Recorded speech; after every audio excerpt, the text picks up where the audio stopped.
नमस्कार मित्रांनो, पोटाची वाढलेली जी चरबी आहे ती कमी करण्यासाठी आज आपण काही घरगुती उपाय बघणार आहोत। यामध्ये आज मी तुम्हाला सांगणार आहे 3 अत्यंत प्रभावी उपाय जे तुमच्या वेट लॉस जर्नीमध्ये नक्कीच महत्त्वपूर्ण ठरू शकतात। तर मग एका मिनिटामध्ये समजून घेऊया। पहिला उपाय आहे कपालभाती क्रिया। जेव्हा आपण पोटाला आत ओढून वेगाने बाहेर श्वास सोडतो तेव्हा पोटाच्या स्नायूंना उत्तम व्यायाम मिळतो। यामुळे तुमची जी पचन संस्था आहे ती चांगल्या पद्धतीने सुधारते, तुमचं मेटाबॉलिझम आहे ते चांगलं सुधारतं आणि पोटाची चरबी वेगाने कमी होण्यास सुरुवात होते।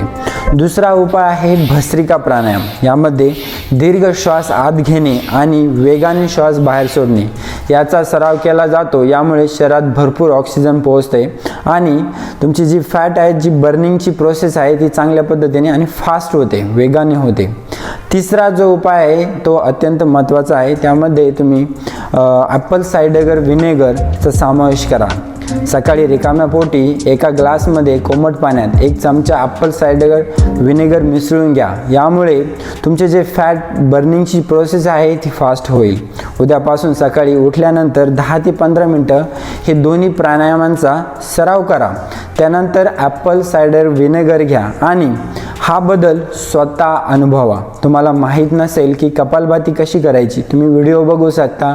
यूट्यूबवरती भरपूर व्हिडिओ आहे किंवा माझ्या पण काही कपालभातीचे व्हिडिओ आहे, त्या बघून तुम्ही कपालभाती करू शकता। तर मग निरोगी राहा आणि फिट राहा।